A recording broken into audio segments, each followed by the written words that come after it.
허환구의 라디오 오늘. 여러분 안녕하십니까, 허환구입니다. 정부가 의과대학 정원 확대 방안을 검토 중이라는 소식이 알려졌습니다. 2006년부터 18년째 연 3,058명으로 묶여있는 전국 의과대학 입학 정원을 2025학년도부터 1,000명 이상 늘리는 방안을 유력하게 검토 중이라고 합니다. 특히 지역 곳곳에서는 의사가 부족해 비명이 들리고 있는 상황인데요. 반가운 소식이 아닐 수 없습니다. 야당인 더불어민주당에서도 좋은 정책이라며 환영의 뜻을 밝혔죠. 하지만 자칫 서울 성형외과 의사만 늘릴 수도 있다며 의과 정원 확대와 함께 공공의대 설치, 지역 의사제 도입을 찬성 조건으로 내세웠습니다. 의사협회는 이번에도 반대의 뜻을 밝히고 있는데요. 경북은 인구 1,000명당 의사 수가 1.38명밖에 되지 않습니다. 의사협회도 무조건 반대만 할 게 아니라 어려운 지역의 현실을 고려해 정부와 함께 머리를 맞대야겠습니다. 10월 17일 화요일 라디오 오늘 광고 듣고 시작합니다.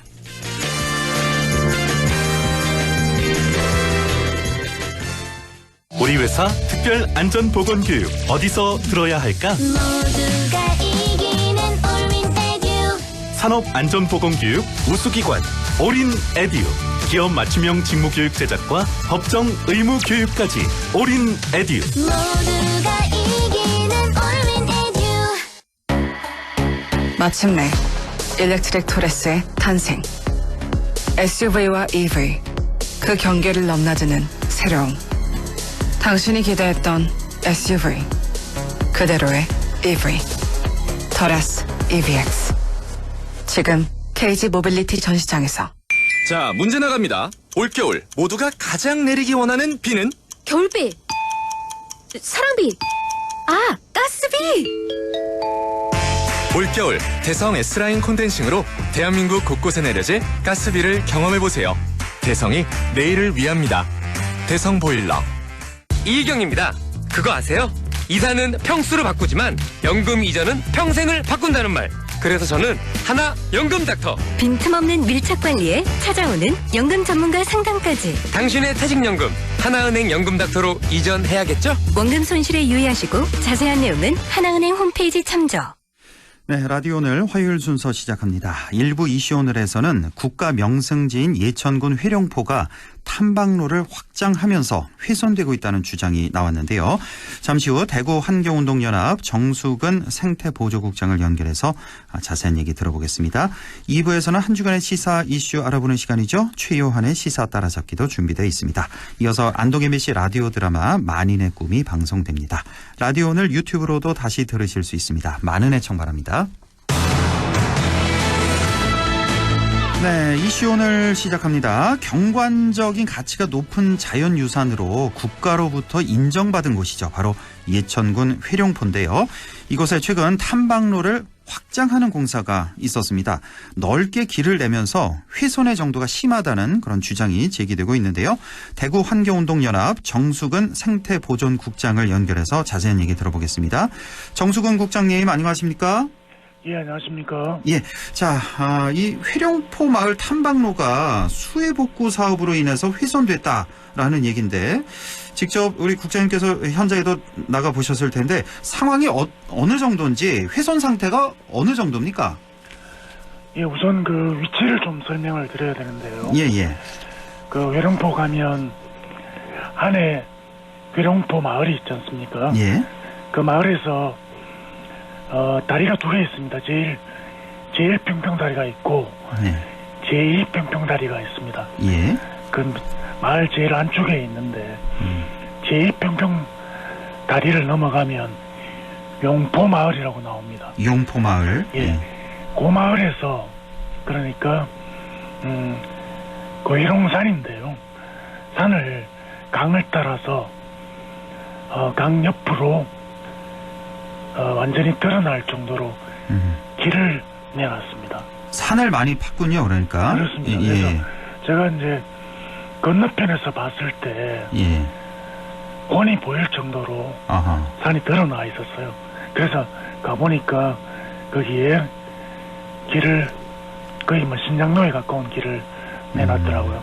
근데 그곳은 아까 말씀하셨다시피 국가 명승지입니다. 예. 그런데다가 그걸 산이 드러날 정도로 그렇게 공사를 벌여서 저도 깜짝 놀라서 현장을 가볼 수밖에 없었습니다. 거기가 원래 그 오솔길이 이렇게 쭉 따라서 있던 길을 넓힌 거죠, 그러니까? 예, 그렇습니다. 그래서 예. 제가 이후에 좀 알아보니까 옛날에 그 용포 마을 사람들이 예. 이용하던 오솔길이 있었답니다. 오솔길인데. 예, 그래서 그 오솔길은 사실은 그 새로 이제 공사를 한 길 끝에 가면 예. 산으로 올라가는 길이 나옵니다. 예. 그걸 통해서 오솔길을 짐작을 해볼 수 있는데 폭이 거의 50cm에서 70cm 남짓.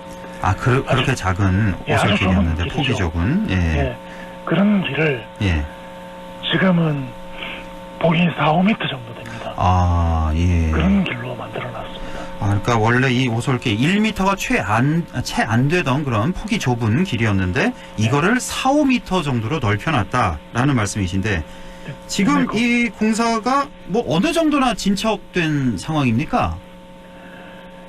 지금 이제 그래서 일단 포크레인 장비가 들어가서 예. 길을 그 병탄화 작업을 아하. 벌이고 있는 것까지 제가 지난주에 보고 왔는데요. 예예. 근데 사실 이 길이 2017년도에 한번 단방로 정비 사업을 벌였습니다. 아 예. 그때 이제 아까 그 오솔길을 1.5m 넓이로 단방로를 만들었어요. 예. 폭은 1.5m인데 예. 그걸 이제 정비를 하면서 한 3m 정도로 정비를 한 것 같고요. 예. 근데 길은 1.5m 폭으로 이렇게 만들어 놨다고 들었는데 예. 이번에 그 자리가 수해가 난 거예요. 예. 비가 많이 왔잖아요. 예. 그까지 잠기면서 거기가 사면이 무너지고 이러면서 나무가 많이 쓰러졌습니다. 예. 그러자 그 이제 나무 때문에 사람들이 왔다 갔다 못하니까 그걸 치운다면서 네. 그 예천군에서 그렇게 길을 넓히는 공사를 아하. 해버렸다는 겁니다. 글쎄요, 왜 이렇게 4, 5m 정도로 이렇게 폭을 넓게 이렇게 넓혀놨을까요? 그 이유가 뭐라고 합니까? 예천군에서는. 그래서 아까 얘기하듯이 이제 수해 복구 사업 때문에 예예. 어쩔 수 없이 이제 장비가 들어가 보다 보니까 이제 아하. 그렇다 이렇게 주장을 합니다. 아, 장비가 그런데 들어가야 이제 돼서. 예. 현장에 가봐서 느낀 건데 예.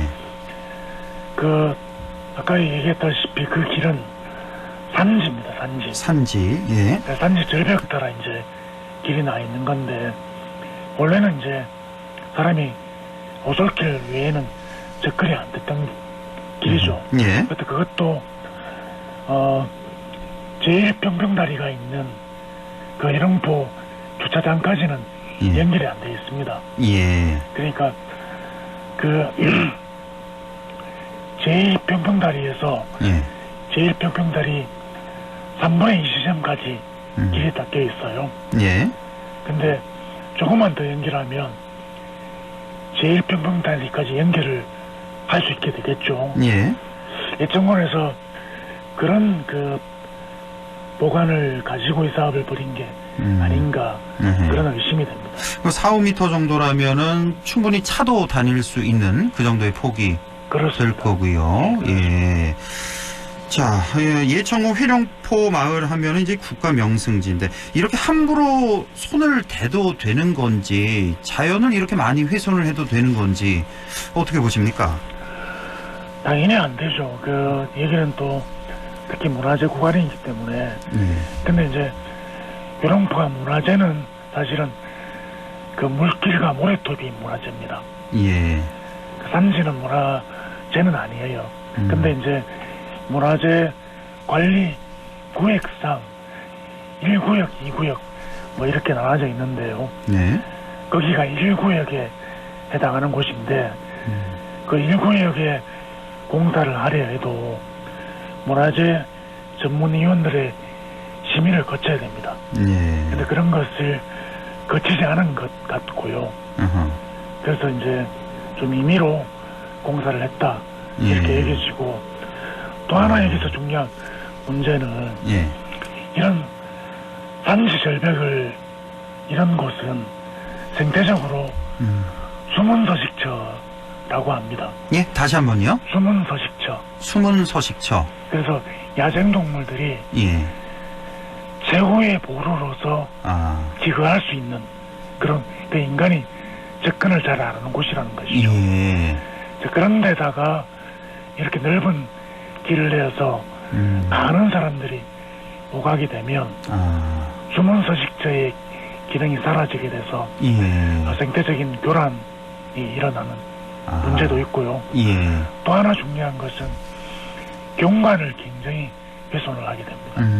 네. 멀리서 보면 정말 이빨 빠진 것처럼 그렇게 아.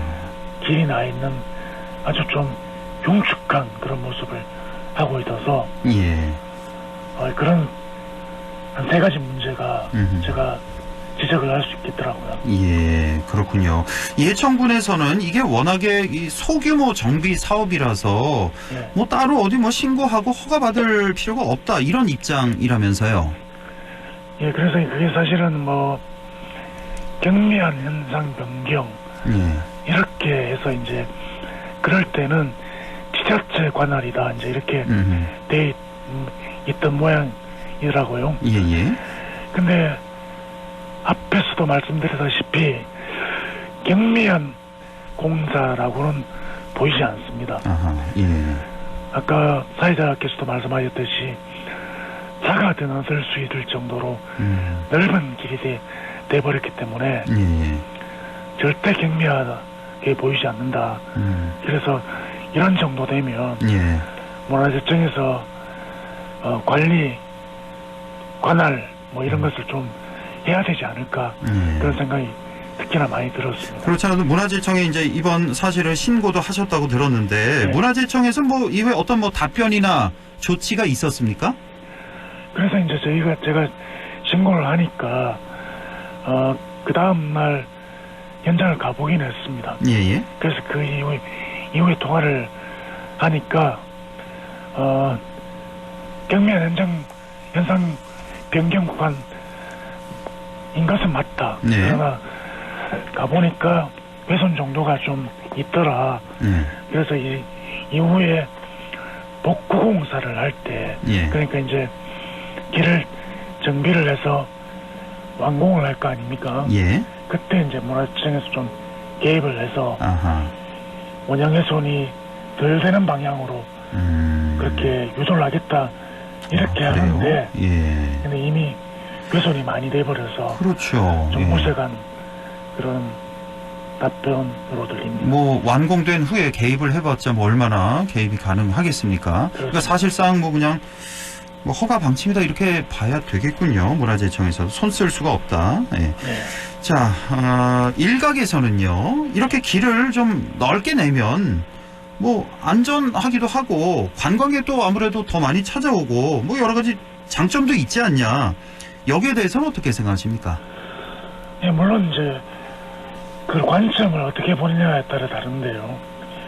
관광의 관점에서 보면 말씀하신 대로 길을 넓게 내서 많은 관광객들이 오는 것이 맞겠죠. 예. 그러나 이제 생태적인, 그다음에 문화재적인, 경관적인 측면에서 보자면 그렇게 하는 것은 맞지 않다는 거죠. 그래서 조화를 이루어야 됩니다. 예. 그런데 거기 가보시면 알겠지만은 그렇게 새로 낸 길 말고 원래 다니던 길이 있습니다. 예. 그 길로 다녀도 아. 충분하거든요. 예. 그래서 굳이 여기까지 이렇게 심하게 원형을 훼손해 가면서까지 길을 낼 필요는 없다. 네. 그래서 이것은 지나친 욕심으로 보인다. 아하. 예. 말씀인 것이죠. 물론 뭐 장점도 있지만 이건 지나친 욕심이다. 관광이냐 자연환경이냐 이 관점 차이다라는 말씀이시고, 자 그렇다면 이미 공사는 시작됐고 이대로 추진이 될 것 같은데 이 회룡포 탐방로 확장 사업 이거 어떻게 앞으로 해결을 해야 될까요? 가장 좋은 것은 제가 볼 때는 옛날 오솔길로 복원을 하는 것이 가장 좋다고 생각합니다. 왜 그런가 하니까 지금 있는 방식으로 길을 내놓으면 매년 장마나 태풍이 올 때 수해를 나게 돼 있습니다. 아 그렇습니까? 예, 이번에도 거기가 잠기면서 침식이 되고 나무가 떨어지고 했거든요. 예. 그래서 지금 이렇게 공사를 하는 것은 계속해서 수해 피해를 방조하는 것과 같다고 생각합니다. 예. 그래서 이렇게 산지에 나 있는 이런 곳은 옛날 오솔길로 원형으로 복원하지 않으면 폐쇄를 하는 조치를 벌여도 저는 좋다고 생각합니다. 아까도 말했다시피 이렇게 닦아놓으면 예. 계속해서 수해가 날 가능성이 크기 때문에. 그렇습니까? 그리고 이미 대안적인 노선이 있습니다. 예. 그래서 원형 복구가 저는 답이라고 이렇게 생각을 하고 있습니다. 그렇군요. 이대로 공사를 강행한다면 분명히 내년 후년 계속해서 비가 많이 올 시에는 수해가 예상된다는 거, 옛 오솔길로 복원하는 게 정답이다라는 말씀까지 듣겠습니다. 자, 오늘 목 상태도 안 좋으신데 좋은 말씀 잘 들었습니다. 대구 환경운동연합 정수근 생태보존국장이었습니다. 국장님 고맙습니다. 고맙습니다. 네, 라디오 오늘 잠시 후 2부에서 뵙겠습니다.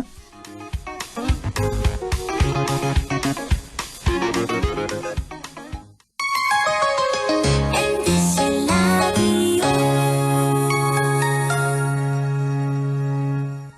나에게 딱 맞는 대학, 나에게 꼭 맞춘 대학.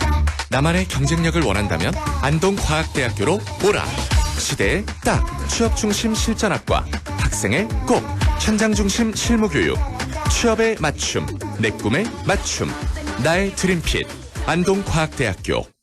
중고차 전문기업 신안동 EV 친환경 모터스. 15년 경력의 안동중고차 신대표가 운영하는 중고차 전문 매장으로 구매 후 6개월 또는 1만 킬로미터까지 70여 가지 부품 무료 교환 서비스 보증해드립니다. 안동중고차 유통단지 D동에 위치한 안동중고차의 중심 신안동 EV 친환경 모터스. 안전한 거래를 원하시면 정식 허가업체로 문의 전화는 010-2253-2253. 앞뒤가 똑같은 전화번호 010-2253-2253. 안동중고차 신대표를 찾아주세요. 가구 살 땐 꼭 한번 가보자. 안동 명품 가구 백화점. 흑표 흑침대, 양성국 갤러리, 금성침대, 한국가죽소파, 장수돌침대. 다양한 브랜드 가구를 한 곳에서 쇼핑할 수 있는 대형 가구 전시장. 안동 명품 가구 백화점. 행복한 세상에 좋은 친구 MBC 문화방송 100.1 MBC 라디오. 네, 6시 23분 53초 지나고 있네요. 최요한의 시사 따라잡기 시작합니다. 자, 이스라엘에 대한 하마스의 급작스러운 공격으로 세계 정세가 아주 혼란스럽습니다. 제5차 중동전쟁으로 비화될지 모른다는 얘기가 나오고 있는 상황인데요. 그래서 오늘은 이스라엘 하마스 분쟁에 대해서 최요한 시사평론가와 함께 얘기 나눠보겠습니다. 평론가님 안녕하십니까? 예, 반갑습니다. 최의원입니다. 네, 이 시간이 참 좋은 게 이렇게 어려운 시사 이슈를 아주 쉽고 자세하게 또 깊이 있게 이렇게 설명을 해 주셔서 도움이 참 많이 되고 있습니다. 감사합니다. 자, 지금 중동 한마디로 일촉즉발의 상황이라고 봐야 될까요? 연일 뉴스에서 나오고 있는데 지금 일단 현재 상황이 어떤지 좀 정리를 먼저 해 주시죠. 지금 며칠 전부터 계속 이스라엘 군이 전격적으로 진군을 한다. 네, 예. 가자 지구를 초토화시키겠다는 의지 계속 보이면서 밀고 들어가려고 하는데 머뭇거리고 있어요. 예. 15일 오후 7시를 대피 시한으로 설정하고 가자 지구 주민들이 남쪽으로 대피하라고 권고를 했어요. 예. 남쪽이 어디 여기가 이제 이집트로 통하는 라파 통로거든요. 아, 이집트 쪽으로 대피하라는 얘기예요? 예, 지금? 예. 아, 예. 라파 통로가 있어요. 이게 육지로 나갈 수 있는 유일한 통로가 이집트인데 예. 이집트는 그동안 하마스 조직원이 유입된다고 해서 계속 막아놨었거든요. 아, 예, 예. 근데 지금 외신 보도 유력한 주목되는 외신 보도가 이집트 당국이 미국과 이스라엘과 일시적으로 이 통로를 재개방하는 데 합의했다. 예. 물론 이제 보도에는 그렇게 나왔는데 이스라엘과 하마스 쪽은 아니다. 휴전하는데 동의하지 않는다. 이렇게 얘기 모두 부인을 했는데 예. 지금 민간인들 거기 이쪽 가자 지구에 잔뜩 있는데 집을 잃은 민간인들만 110만 명인가 그렇다고 그래요. 예. 근데 가자 지구는 길이 좁아서 탱크가 못 들어가요. 예. 탱크가 뭔지 보통 보병 들어가면 탱크로 앞으로 밀고 뒤에 따라가는데 예. 길이 좁으니까 탱크고 뭐고 아무것도 못 가고 보병들이 들어간단 말이죠. 아, 그렇게 되면은 이거 보병들 희생도 만만치 않고 민간 희생은 정말 대재앙이 되는 겁니다. 그래서 여기가 지금 그래서 투입 준비를 다 끝냈는데 아직까지 명령이 안 떨어지고 있는 거예요. 그렇군요. 그래서 지금 내일 쯤 해서 바이든 대통령이 이스라엘 간다고 하지 않습니까? 아, 맞습니다. 예, 내일. 예. 이게 분기점이 될 수도 있겠다라는 생각이 되는데 어쨌든 지금까지는 연일 공습으로 인해서 가자 지구에서 10,000명이 넘는 부상자가 발생했다. 수천 명 사망자 양측을 4,000명이 넘었다. 맞아요. 이렇게 얘기 나오는데 이거 역시 정확하지 않습니다. 전쟁 상황인데 이거 어떻게 합니까? 훨씬 더 클 수도 있는 거고. 그렇죠. 피해가. 어쨌든 지금 굉장히 불안한 상황에서 지금 계속 이렇게 긴장 상황이 이어지고 있는 상황입니다. 그렇습니다. 예. 그러니까 지금 이제 이스라엘이 가자 지구라는 곳을 이제 공격을 할 테니 가자 지구에 살고 있는 민간인들은 아까 말씀하신 그 라파 통로를 통해서 이제 이집트 쪽으로 피신하라, 대피하라 이렇게 선전포고를 한 상태죠. 예, 그 상태인데 지금 사실 말이 피난이지 여기 라파 통로가 지금 뚫려 있는지 그것도 잘 모르겠고 그 수많은 인원들이 어떻게 다 그 민간인들이 대피를 할지 그것도 참 어려운 상황이고. 자, 지금 또 얘기가 나오고 있는 게 지금 이 전쟁이 제5차 중동 전쟁으로 확대되는 거 아니냐 이런 우려도 나오고 있는데 좀 어떻게 보십니까? 이스라엘에 대해서 다른 중동 국가들의 감정은 안 좋잖아요. 예. 2000년 동안 살아왔던 땅 다 뺏기고 이스라엘한테 나라를 뺏겨버렸으니, 그러니까 여기 팔레스타인뿐만 아니라 이 부근에 있는 모든 나라들은 이스라엘에 대해서 하여튼 감정이 안 좋아요. 그때가 혹시 이스라엘이 건국된 1948년인가 그때인가요?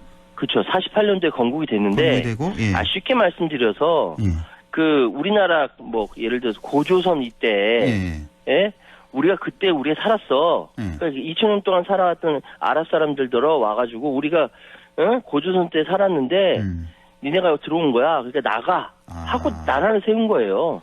그래서 대부분의 중동 국가들은 이스라엘을 안 좋게 보고 있었던 그런 상태인데. 그리고 중동 전쟁 벌어지고 하면서 이집트도 치고 주변에 있는 시리아니 예멘이 다 박살내고 나니까 감정이 안 좋을 수밖에 없죠. 그래서 하마스가 공격을 하면은 다른 나라들도 아마 함께 할 것이다 라고 하마스가 생각했던 것 같아요.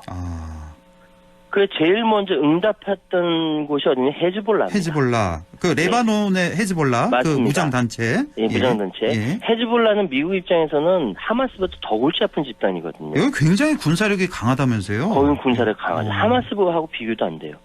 그런데 이번에 하마스가 공격하고 있는데 제일 먼저 응답한 데는 헤즈볼라밖에 없어요. 지금 시리아, 예멘, 이라크 무장 세력까지 같이 가담할 것이냐 이게 굉장히 초점이었는데 다른 데가 조용해요. 그래요. 일단. 그래서 지금 5차 중동 전쟁의 서막이 열렸다라고 해석하는 이들과 무관하게 아니다.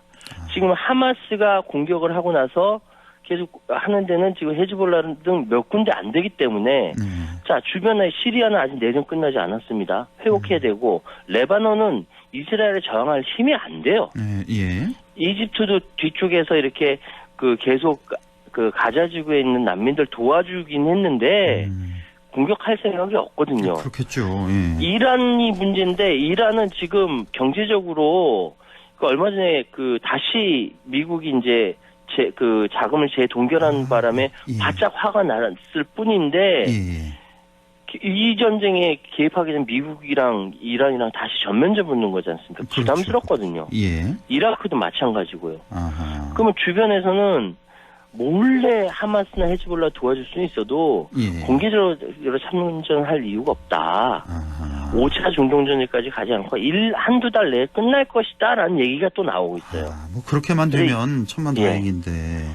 하여튼 이 둘 사이에 의견이 서로 부딪히면서 하여튼 상황은 유동적입니다. 어쨌든 지금 하마스와 이스라엘의 이 전쟁, 이 하마스 뒤에는 현재로서는 헤즈볼라만 명시적으로 도와주고 있는 거고 연대를 하고 있고 헤즈볼라 뒤에는 이란이란 나라가 있는데 여기까지 이제 도와주면 이제 문제가 커지는 거고요. 난리가 나는 거죠. 아직은 이란은 손을 안 대고 있다. 표면적으로는. 예. 자, 계속 이렇게 뉴스를 주목해서 볼 수밖에 없는 그런 상황인데요. 늘 문제가 되는 이스라엘과 중동의 분쟁. 아까 잠깐 좀 말씀을 해주셨는데 그 역사적 원인 좀 설명해 주시죠. 그러니까 아까 말씀드렸던 대로 고조선까지 가면 진짜 골치 아파요. 예, 우리나라 고조선 때 이때 이런 일이 벌어진 거 아닙니까? 그러니까 근본적으로는 그러니까 그렇게 된데 일단은 지금 영국권 문제잖아요. 예. 누가 이 땅의 주인이냐 이 문제인데 책임은 1차 세계대전 당시에 영국 등 제국주의 세력한테 있습니다. 아, 그래요? 그러니까 막 전쟁에서 이기겠다고 영국이 여기저기 비밀 약속 남발했거든요. 아랍 지역에는 독립국 세워주겠다고 후세 맥마흔 서한이라는 것으로 거짓말을 했어요. 그리고 나중에 또 이제 전쟁 자금 필요해지니까 유택의 로스차일드 가문 전쟁 자금이 필요하니까 또 벨푸어 선언을 통해서 당신들 독립국가 세워주겠다 또 약속을 하고요. 아, 예. 또 막상 이후에 이기고 나니까 중동을 먹고 싶거든요. 그러니까 프랑스랑 나눠 먹자라고 하면 사이크스 피코 협정도 체결합니다. 이게 아주 악랄한 게 뭐냐면은 영국과 프랑스가 중동을 나눠가는 과정에서 하나의 문화권을 여러 개로 쪼개버리기도 하고요. 서로 다른 문화권을 하나로 합쳐버리는 만행을 저질렀습니다. 그럼 어떻게 됩니까? 중동 내에서 그렇게 쪼개버리면은 서로 종교, 민족, 문화 차이가 있잖아요. 차이를 인정해야 되는데 그렇지 않아 버리니까 중동 내부에서 또 갈등이 있는 것은 바로 이런 사이크스 피코 협정을 통해서 이렇게 나누고 쪼개고 뭐 이런 것 때문에 그렇거든요. 불행의 씨앗을 뿌린 것이죠. 그러다 보니까 지금까지 갈등이 계속될 수밖에 없는 겁니다. 그러니까 영국과 프랑스 때문이군요. 그 1차 세계대전 때. 그러니까 여기서 영국, 프랑스가 이제 이 중동 지역을 뭐 마음대로 쪼개기도 하고 합쳐버리기도 하고 하면서 막 뒤죽박죽 섞이고 이러면서 이제 갈등이 서로 커지고. 이런 시각을 반대하는 시각도 있습니다. 일단 전제해두고요. 대체적으로 이렇게 보고 있다라고 합니다. 그렇군요. 자, 이스라엘과 하마스가 이렇게 정면으로 부딪히자 전 세계 각국이 이제 제각기 주판을 튕기고 있는데, 그렇죠. 자, 중요한 건 이제 미국과 중국 G2 국가일 텐데, 미국과 중국은 지금 이 사태를 어떻게 보고 있습니까? 사실 이스라엘과 사우디아라비아 수교에 조 바이든이 올인했거든요. 근데 지금 최대 위기입니다. 그러니까 내년 대선 앞두고 안 좋은 일이 생겨버린 겁니다. 지금 유대인 정착청 문제하고 팔레스타인 독립국가 인정을 둘러싼 입장 차이를 어떻게 줄이느냐, 양측의 양보를 막 받아내려는데 이 난리가 난 거예요. 하마스가 이스라엘과 사우디아라비아가 서로 수교하는 꼴은 못 보는 거죠. 자기들 완전히 닥쳤던 오리알이 될 수가 있으니까. 닥쳤던 개가 될 수가 있으니까. 그래서 미국은 그래서 지금 사실은 김정 완화를 위해서 노력해왔던 그간의 공이 물거품 될 수 있다. 그러니까 이 상황에서 또 공화당 또 트럼프는 대이란 정책에 실패한 것이다 막 맹공포 붙고. 그렇죠. 또 러시아 우크라이나 전쟁 있지 않습니까? 미국에서는 피로감이 이만저만 아니거든요. 이번에 바이든이 가니까 어떤 결론이 나올 수 있겠죠. 한번 살펴보고요. 그다음 중국은요. 몇 년 사이에 중동이나 중남미나 글로벌 사우스 국가들에 대한 외교로가 엄청나게 중국이 넓혀놨거든요. 그러니까 올해 중국은 이란과 사우디아라비아 국교 정상화 중지했습니다. 중국 외교사상 처음이에요. 이스라엘 팔레스타인 평화회담 추진한다라고 해서 이 난리가 난 겁니다. 그래서 더군다나 지금 브릭스에다가 중국이 이란, 사우디, 아랍에미레이트, 이집트, 중동 주요 4개국 편입시켰거든요. 이 외교적 역량을 막 펼치고 있는데 이 난리가 나다 보니까 원래는 뭐 러시아 우크라이나 전쟁도 종식하는데 우리가 역할하겠다라고까지 막 중동 이제 중국이 흥분해서 막 이제 움직이는데 이렇게 일격을 당한 겁니다. 어쨌든 이번에 모르겠어요. 중국의 위상을 더 높인 절호회기를 활용할 것이다. 뭐 이런 얘기도 있는데 어쨌든 중국과 이란 사이에 어떻게 할 것인가에 따라서 미중 경쟁 국면에서 중요한 협상 카드거든요. 그러니까 중국도 틀림없이 개입해서 자기 역할을 하려고 할 겁니다. 그렇군요. 어떻게든 뭐 G2 국가가 이 사태를 빨리 무마하는 게 최선이라는 데는 뭐 공통적일 수가 있는데 중국의 입장에서는 어떤 그 중동 내 세력을 확장할 수 있는 그런 기회이기도 하다. 뭐 이렇게도 볼 수가 있겠군요. 중국의 입장에서는. 예. 자, 이스라엘과 하마스 간의 이런 교전을 보면서 뒤에서 웃고 있는 사람이 바로 러시아 푸틴이다. 아니다. 입장 곤란해하고 있다. 등등 여러 가지 말이 많던데 러시아는 어떤 생각을 갖고 있을까요? 그러니까 러시아 푸틴 대통령 이번에 그 이라크 총리와 회담하면서 미국의 중동 정책 실패를 드러낸 명백한 사례다. 뭐 이렇게 비판을 했습니다. 미국 일단 공격하는 데는 맞는데 이 크렘린궁 대변인은 또 하마스를 테러라고 부를 수밖에 없는 행위를 비난해야 하지만 균형 잡힌 시각으로 바라봐야 된다라고 하면서 좀 중립적인 입장을 보이고 있어요. 그러니까 러시아는 냉전 시대 때부터 이쪽 중동에 굉장히 무기 대주면서 굉장히 힘을 쏟았거든요. 그런데 러시아는 또 이스라엘과 정서적 유대가 깊습니다. 그래요? 양쪽 다 좋군요, 사이가. 그렇죠. 이스라엘로 한 100만 명 이상 이주했어요. 그 냉전 시대가 끝나고 나서.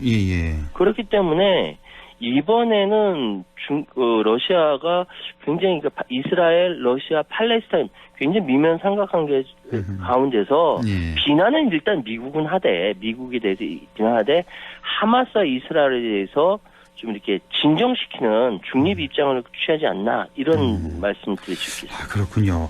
자, 그런데 이제 이스라엘, 미국 하면은 뭐 세계 최고의 정보기관을 보유하고 있다 이런 평을 듣지 않습니까? 그런데 어떻게 해서 이 엄청난 공격을 이 하마스의 공격을 진작에 눈치를 채지 못했을까요? 나중에 보도 들어보니까 1년 동안 준비했다라고 하는데 작정하고 도둑질하러 들어오는데 어떻게 막냐라는 이야기를 있을 수 있겠죠. 그러나 지금 미국 인공위성이 한반도를 지나가게 되면요. 평양에서 버스 정류장에서 노동신문을 펼쳐보고 있는 그 활자를 구분할 정도예요. 그 정도예요? 그 정도거든요. 지금 정보가. 그런데 1년 동안 몰랐다. 이거 완전히 정보 실패한 거죠. 한 3가지가 있어요. 간략하게 말씀드릴게요. 지금 첫 번째로 워낙 그 첨단 기술을 이스라엘 측에서 맹신했다라는 것이죠. 그 휴민트라고 하는 인간 정보를 완전히 소홀하게 했다는 것인데, 그러니까 지금 완전히 하마스는 스마트폰이나 컴퓨터 사용 중단하고요.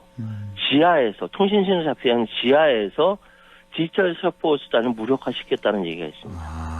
그리고 두 번째로는 네타냐후 이스라엘 총리가 너무 정치를 못한 거예요. 그러다 보니까 내부에서 계속 연일 반정부 시위 벌어지고, 그러다가 정보기관 모사드 정보기관 최고위에 있는 사람들이 이거 네타냐후 밑에 정치 못하겠다라고 하면서 옷을 벗었다는 얘기가 있거든요.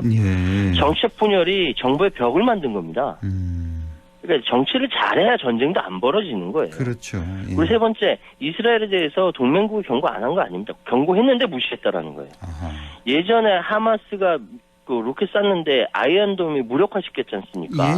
그래가지고 하마스는 통제 가능한 적이야 라고 안심했다는 겁니다. 그러다 보니까 이집트가 계속 뭔 일이 일어날 것 같아라고 경고를 줬다라는 것이죠. 근데 무시했다라는 것이죠. 이 3가지. 그러니까 완전 첨단 기술을 맹신하고 이 정치적 내부 네타냐후가 정치 못하다 보니까 내부에서 분열이 생기면서 정부의 벽이 생겼고 마지막으로 동맹국의 경고에 무시했다. 이것이 이스라엘한테 큰 그 데미지를 준 거고 또 여기에 마찬가지로 미국도 무시한 거죠. 그렇게 원인을 짚어주셨습니다. 여기에다가 또 인질 같은 경우 또 이스라엘 국적뿐만 아니라 또 다국적 인질들이 또 많이 있어요. 이 문제도 상당한 좀 변수가 될 것 같고요. 자, 이 문제 뭐 오늘 내일 끝날 문제 아니니까 앞으로도 계속해서 좀 추적하도록 하겠습니다. 지금까지 최요한 시사평론가와 함께했습니다. 고맙습니다. 감사합니다.